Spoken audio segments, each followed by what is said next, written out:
Developing high-performing AI systems involves a lot of thinking about data. You should care about not just volume, but also quality.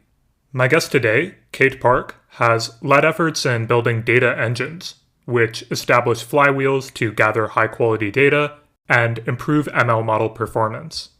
She previously worked on the Tesla Autopilot team, where she built the industry's first data engine, and is now applying that expertise to NLP systems at scale AI.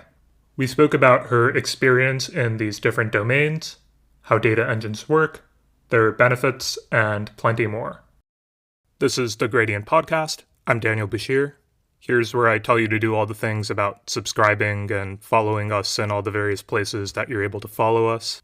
Instead of filling this time with sponsorship ads, I'll just ask you again and again to leave me a rating, to share this with your friends, and anything else you'd like to do. It helps me a lot. Thanks. And now, without further ado, Kate Park. Kate, I usually start these off with a little bit of biography, and you've been doing some really interesting work over time, kind of across Tesla Autopilot. Now you're at scale. You've been working a lot on data engines in particular, which we're going to get into some detail, I think. I want to hear a little bit about kind of going back, way back in time, how this all started for you, how you got interested in AI in the first place, how you kind of ended up at Tesla and that story. Yeah. So I am a Bay Area girl. I've grown up in a 30-mile radius around Stanford, where I also studied computer science with parents who worked in tech, think Intel and Yahoo. I feel very grateful to have grown up in the Valley, but it definitely wasn't what it is today. And so even though they worked in tech, I would say that my dad had a pretty big influence on what is actually valuable. So he had a very high bar. So for him, I remember in middle school, he actually said, okay, if a self-driving car actually comes out, that is something that is a truly valuable technology, and I would buy it. And so in 12-year-old Kate's mind, that stuck out and kind of inspired me to think about it as one of the leading AI applications. And I pretty much went for it. So interned at Uber while at Stanford, really loved the mission of transportation as accessible as running water, and then made my way to interview at a lot of self-driving startups, and then went to Tesla Autopilot. What attracted you to Tesla in particular? So I think Tesla, so I actually did a computer vision internship first, and I just absolutely love the team. So at the time, Andre Karpathy was the director of AI, and there were about 20 ML researchers, and that was it. So we were just figuring out everything from detecting traffic lights to lanes and getting it all together to be able to stay in lanes and then change lanes on the highway. So it was very, very tangible. You could check out a car every day, but it was also so exciting since it hadn't really been done before. There's a lot of back and forth, I think, between the different sort of approaches to self-driving, LiDAR versus full camera. And Tesla was pretty obviously kind of on one side of this from the beginning.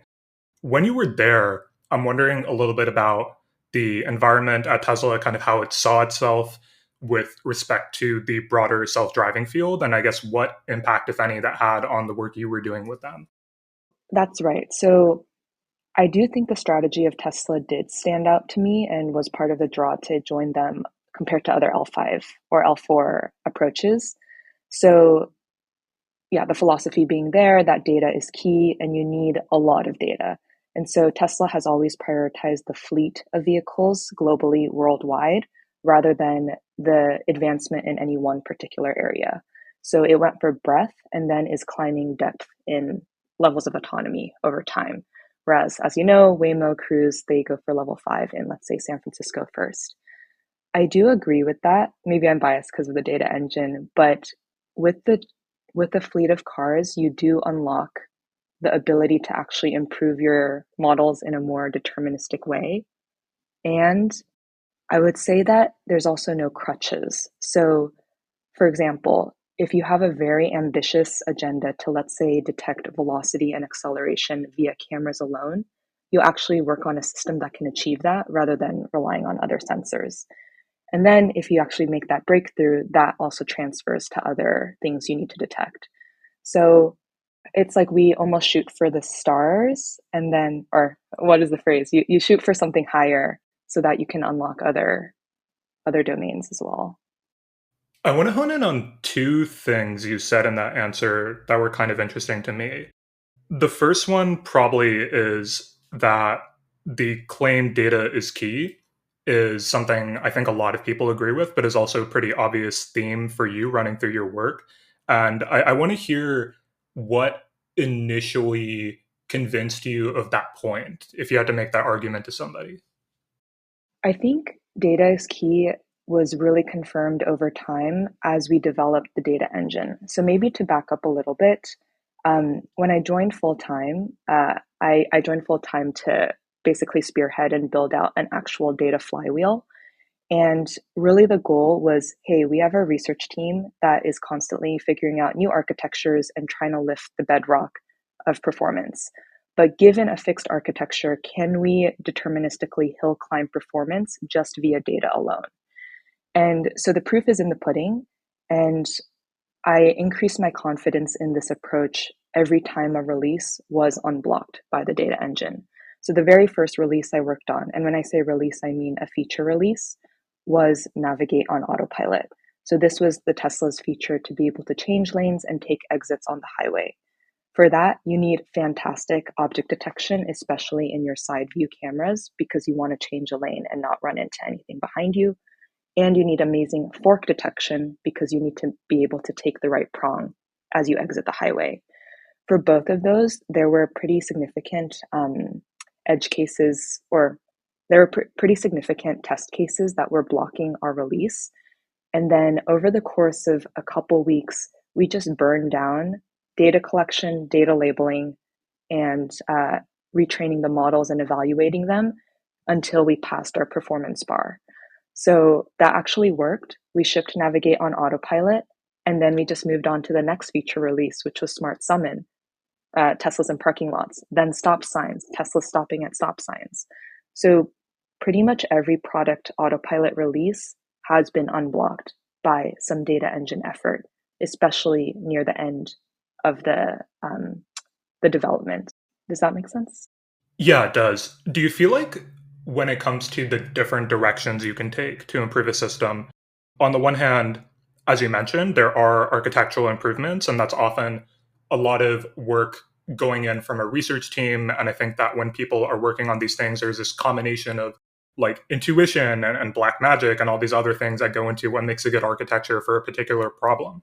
But when you articulate it in this way, it feels like the data engine approach, we probably all know that in the things we use ML systems for, our data could always be at least a little bit better. So it seems like you had this more monotonic kind of improvement that you can rely on. Is that sort of how you thought about it when you were working on this? And it sounds like that kind of first experience really proved to you empirically that given a fixed architecture, this is really something that could be done. Right. So I love plots that show basically data scaling experiments. I want to see the amount of data added over time and that correlated to performance improvements. It may not always be, a linear trend. It might plateau at some point, but as long as the performance keeps increasing with a reasonable amount of effort, then it's worth continuing this data track. At some point when either you've surpassed your performance bar or you're not getting as much gains per additional data batch, then you move on to the next thing. But that's exactly right. It can be truly scientific. The one black magic part of the data engine is probably your initial guess of how much data you need to solve an issue. But as long as you have the resources to constantly retrain your model, then you won't ever have that problem because you can just plot more granular points on that graph. But usually people don't have the resources to train beyond, let's say, daily or weekly fine tunes. And then you might overshoot on the amount of data you're collecting and labeling.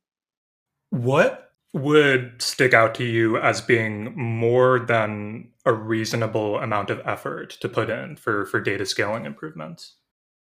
So, one way to look at it is of all the things you need to solve, let's say in your self driving or large language model system, you still have a limited amount of resources, which is the cost and time of, let's say, your access to labelers, assuming you don't have a complete infinite budget and time. So if you can completely knock out, let's say, yellow light detection at night, um, versus get a 0.0001% improvement in detecting dotted lines, it's better to do the former. So there's a little bit of a prioritization across where you could spend the shared resources. And then I think the other element is, once again, going back to that graph and seeing a plateauing effect. So it just becomes a lot harder to get incremental gains. And that signifies, okay, maybe we are bottlenecked actually back on the architecture, and the research team should be seeing if there's anything else to change, assuming that all the quality and diversity of the data is looking good. Yeah, that's really sensible. I want to jump back to one other thing you'd said that I said I wanted to ask you and want to do it now before I forget, which was you talked a little bit about the experience of, say, solving a sub problem for self driving in the context of we're working on maybe a Tesla vehicle where we have to solve some sort of detection problem or measuring velocity when we only have cameras available, so maybe fewer resources than, say, a sensor that just automatically delivers the ground truth value for that to us. And what you said about it was when we make a breakthrough in detection of the sort. So when I can now figure out, I just have my cameras, I can now tell with reasonable accuracy what the velocity I have is, that then transfers to other areas. I was wondering if you could maybe expand a little bit on that transfer and how you think about it. Yeah, so one example is in the very, very early days, Tesla was based on single frame neural networks, meaning that there's no video as input, it's just one frame, and then the detections, segmentation, bounding boxes, or classifications as output. But obviously, to detect velocity or acceleration, it makes sense to have actual video networks. And so that motivates a complete migration or rewrite of the AI stack. Once you go to video networks, you get a lot of great gains for other types of tasks. So, for example, having unlocked video networks because we needed it for velocity and acceleration detection, we also saw performance gains in other tasks that weren't velocity and acceleration. So, even traffic light detection or lanes, just having video provides more context and leads to performance improvements. Right. So it's really, I feel like there's kind of two ways to read what you said. In one respect, there's the kind of analog of I have a single task and doing well on that task could lead to performance gains and other related things that I might care about. But also, what you're saying here is that in order to do this task in the first place, I needed the underlying architectural improvement, the video network that you're talking about. And then that opens the door for me to go in and put in the effort to do a bunch of other things, kind of opening those paths that might not necessarily have been there before, because I now kind of have this base layer. You're exactly right. The foundation has improved, the base has improved, and it's almost akin to an architecture change in itself for the same data type. So we've talked a little bit about, I guess, some of the more of the details on data flywheels and kind of how this manifests in Tesla. I want to understand from maybe a little bit higher level than what we've been discussing right now. The ultimate objective of this, of course, is building data flywheels, improving the performance. If customers have issues with Tesla vehicles, you need to fix them quickly. And you want to deal with lots of difficult edge cases that may not appear in most data you have. So, kind of stepping up a level in abstraction, can you talk a bit about how what we've just talked about connects to that bigger picture of you are now trying to deal with customers and fix things really quickly? So, the ultimate goal of the data engine is to increase the rate of improvements and also, in a way, support or even free up time of the researcher team that can be focused on what they are best at. Data engine is a pretty operational and full stack problem. You have the operations of the people labeling the data, all the way to the tooling that needs to be created, to just generally the program management of making sure the models are actually improving for the customer. But what the customer sees is a lot quicker improvements to whatever they're interacting with. So let's say you're in a Tesla, you're driving, and your car is struggling with a particular left turn on your commute. It would be great if tomorrow or even sooner than that, that issue no longer happens. The quickest way to achieve that would probably be something closer to an operation vacation model, where you have a very automated infrastructure to automatically collect data at failure points, get it labeled, and also automatically fine tune models and evaluate them. And assuming that all the validation passes, it also just gets sent to the car in an over the air update.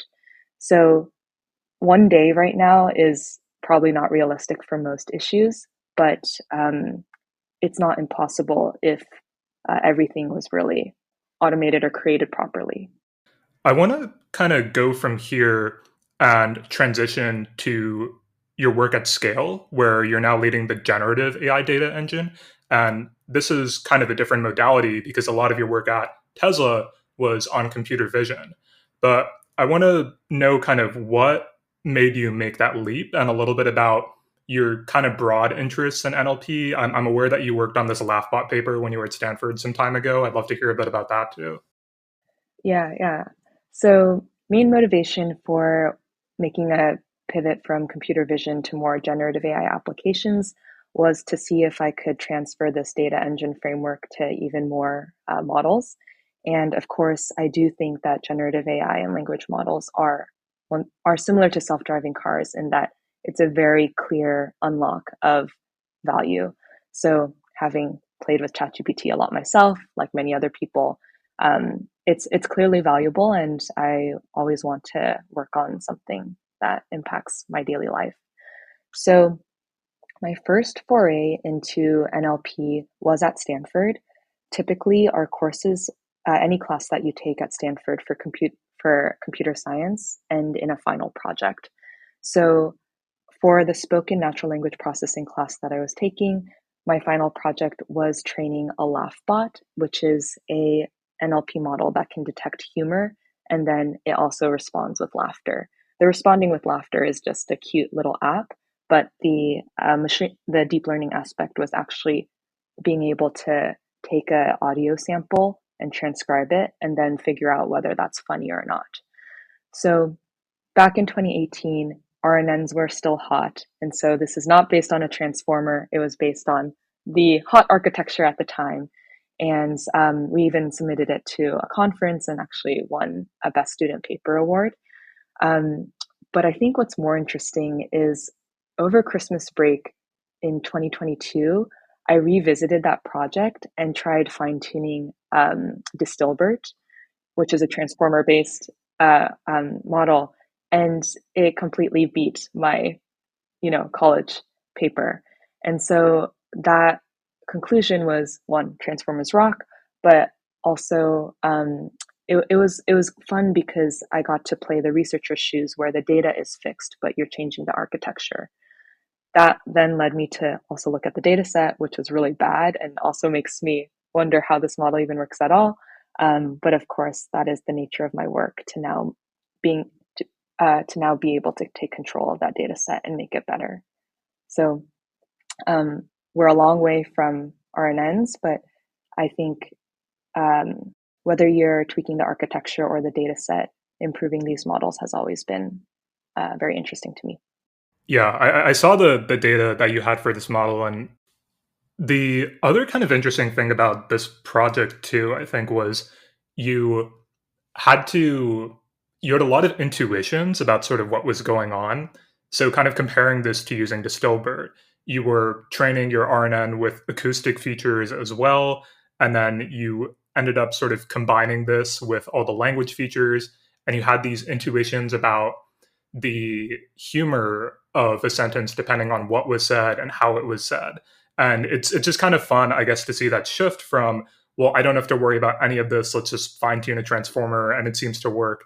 And I'm curious, just, I think a lot of people were really struck by this kind of shift where they had to develop intuitions about things and think about data a little bit more deeply. And then with the transformer, it's like, no, I can just kind of throw everything into the big fat machine and it works. And I'm wondering how that change in the way we seem to do things in NLP kind of struck you personally. So I actually think there's a pretty interesting parallel to the self-driving space because it's almost like end-to-end learning.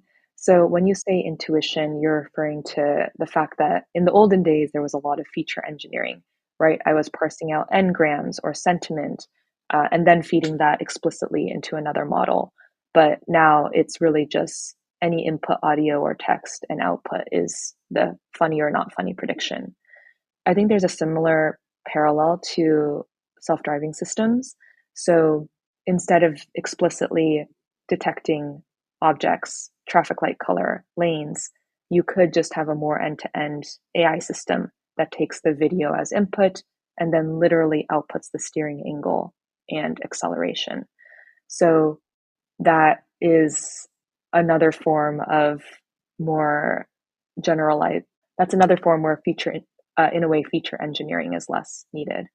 Maybe we can use that to segue into what the data engines look like for NLP and what you're doing at scale.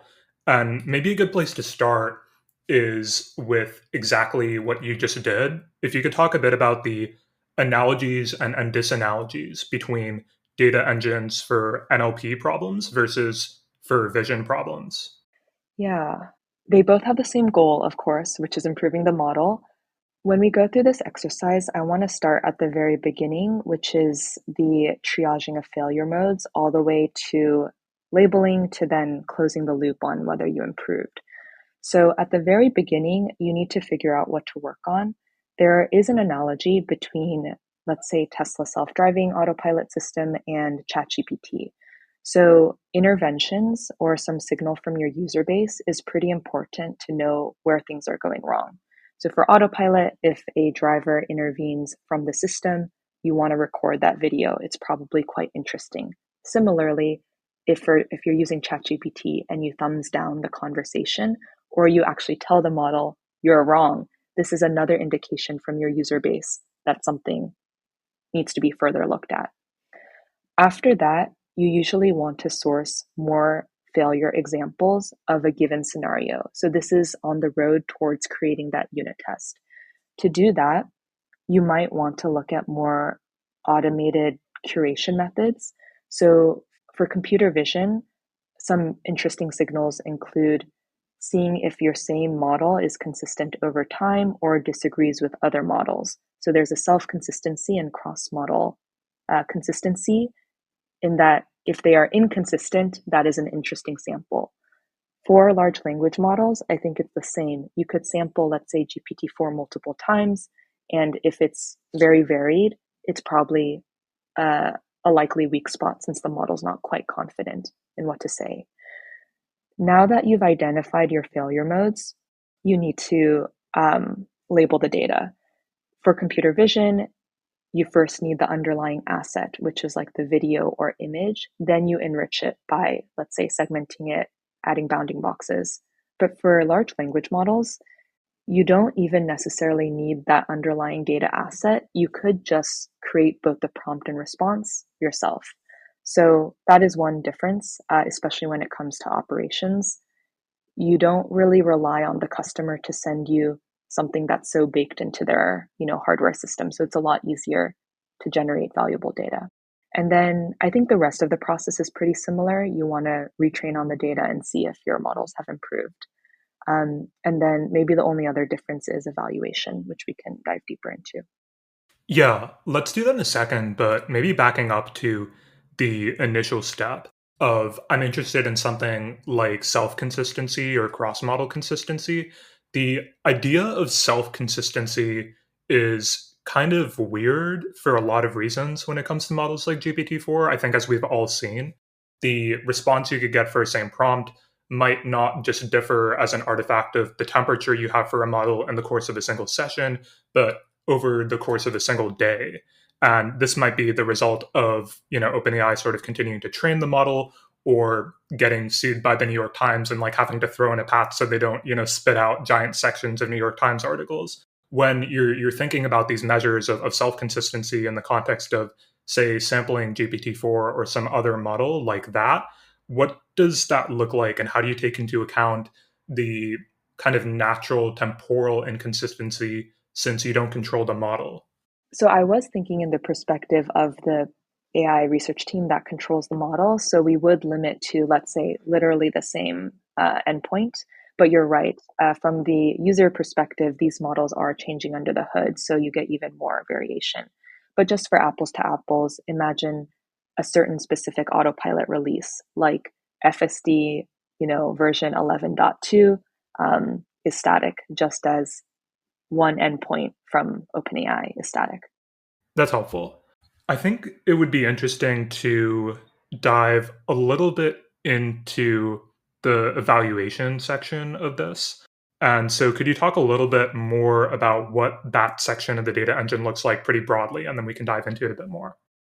Right. So when it comes to evaluating models, ideally you would have amazing human ground truth that you can compare to your model predictions, and then you can easily calculate, let's say, a metric like intersection over union, some accuracy metric, precision recall.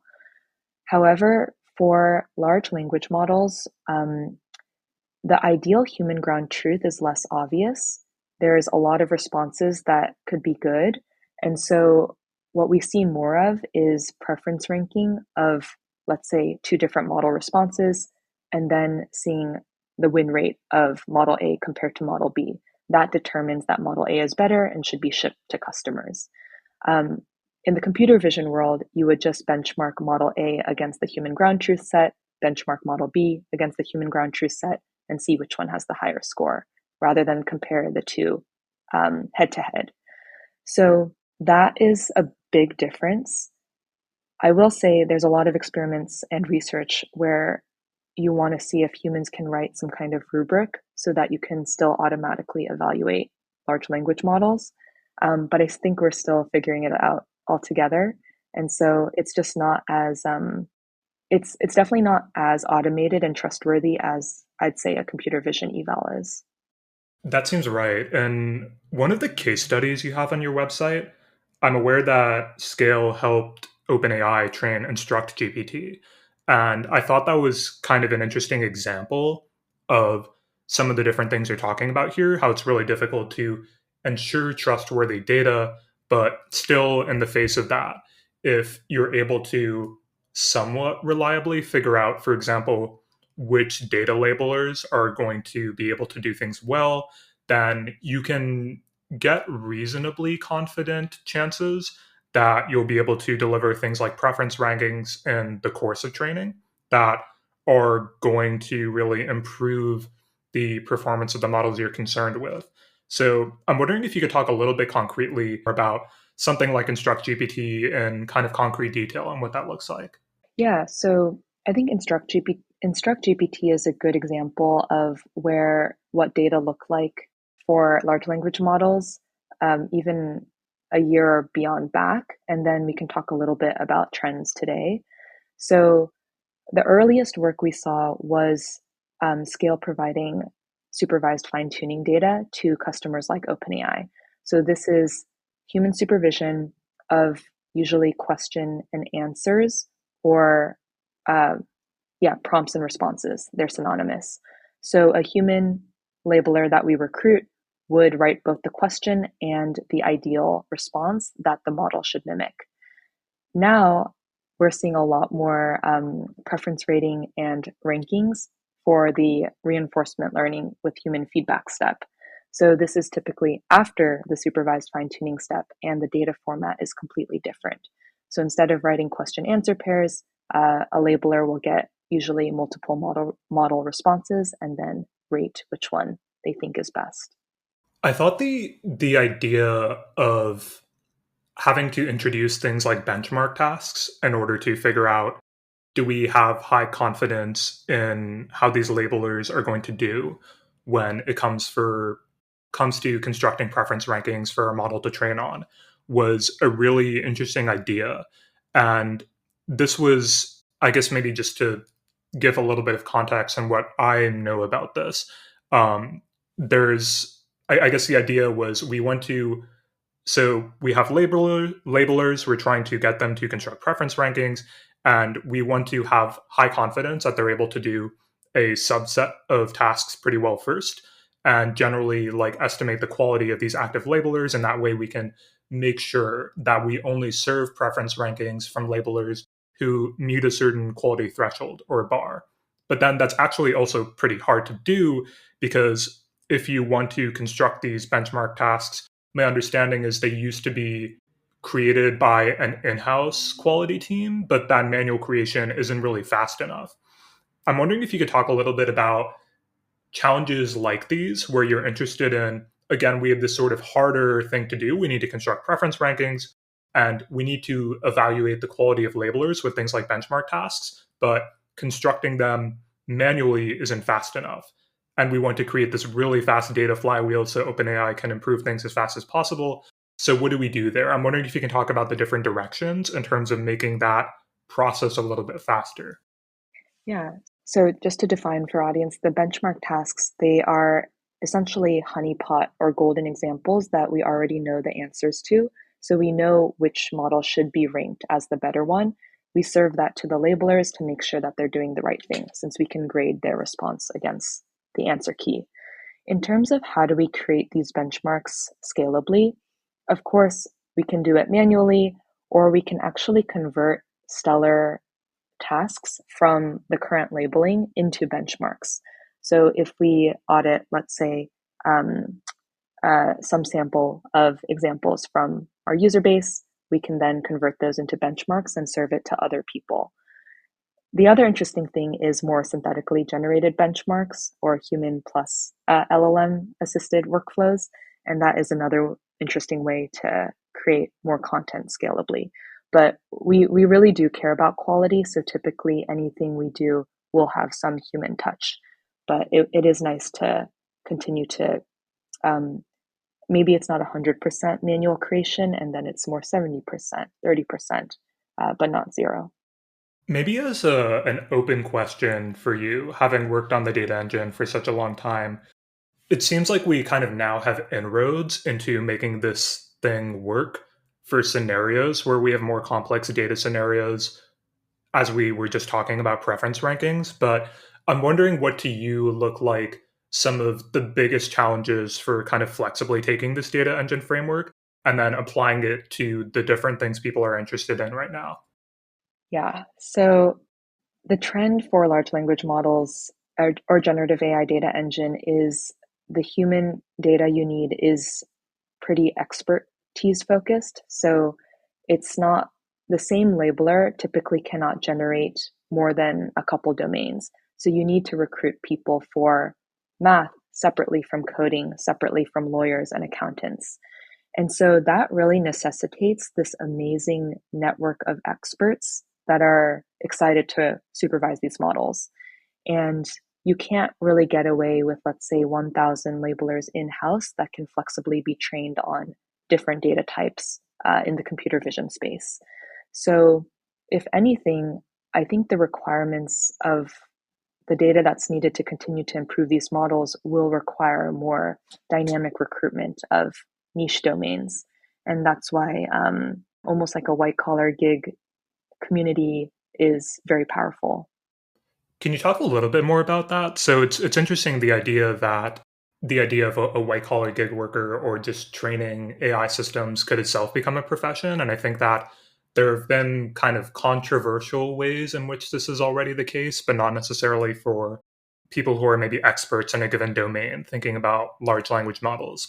I'd love for you to elaborate a bit more on what this more expertise focused version of an AI trainer looks like right now and kind of how you see that evolving. Right. So currently, it is almost similar to recruiting people full time for, let's say, your startup. You interview them, you make sure they're qualified, you do some onboarding, and then train them how to do the work that you've hired them to do. But I do think we're moving towards more of a Wikipedia writing community where it's people that aren't necessarily motivated by even pay, and they're motivated more by the mission of improving these models. So they typically have other full time day jobs and they want to work in their free time just to be a part of this new thing. So I've talked to a lot of experts on our platform just to see what is motivating them. And some common profiles are teachers or recently retired folks or people in other industries like self-help and non-machine learning fields that want to learn more about what AI is. Do you have a picture of why people might have those motivations? It's just really interesting to me that somebody would want to spend a bunch of their spare time kind of helping improve an AI model.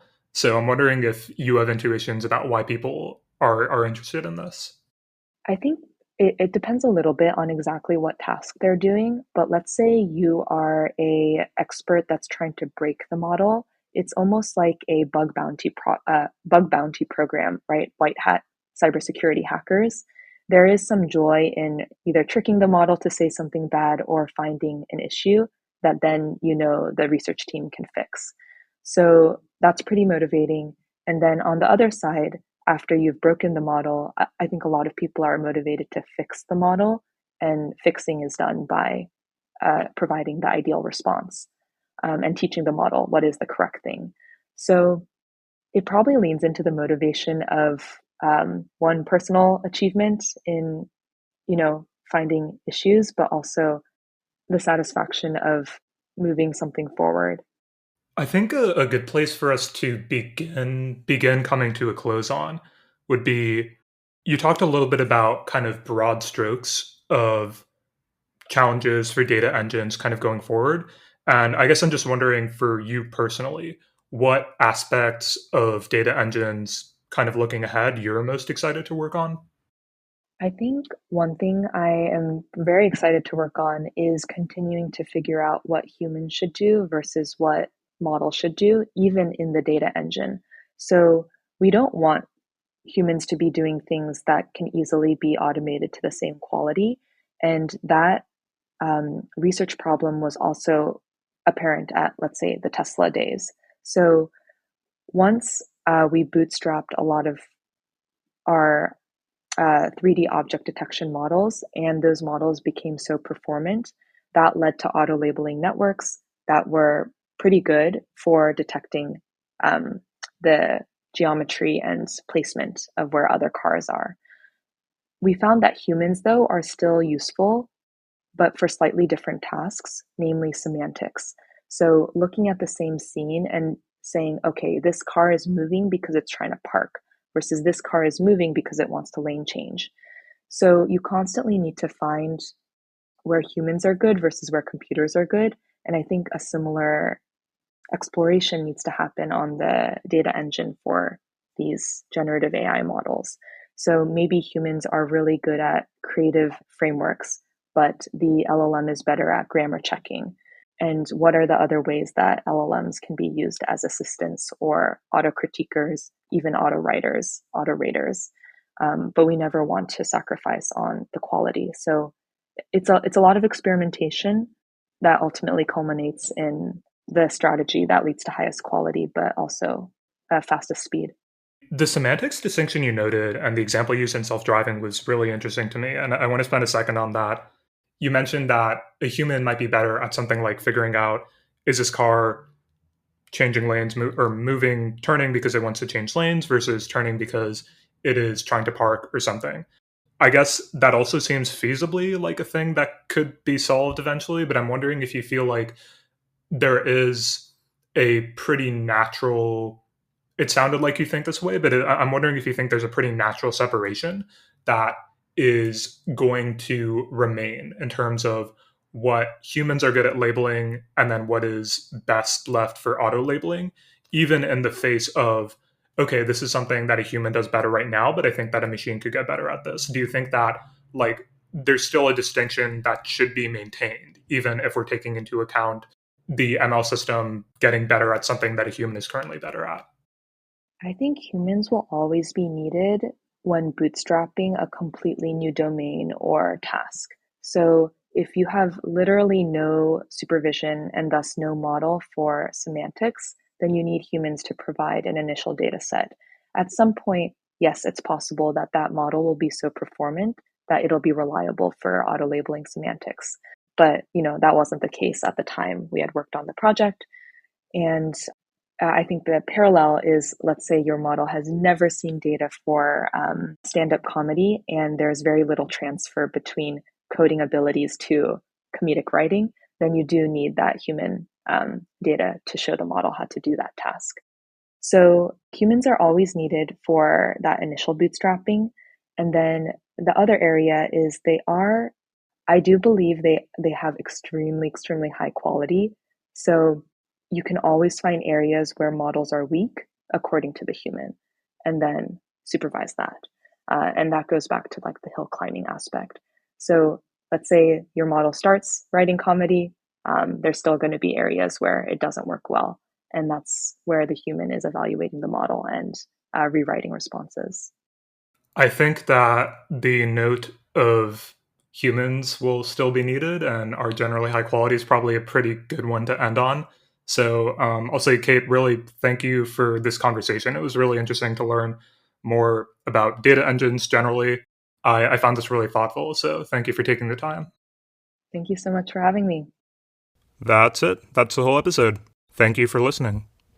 If you like this, really the best thing you can do is to leave me a review and to share this episode with someone who might find it interesting. You can also subscribe to the podcast in your favorite podcast player, and if you want to keep up to date with the latest from The Gradient, to receive emails whenever we have new podcasts, newsletters, articles, then you can subscribe to us on Substack, where you'll get email notifications for everything.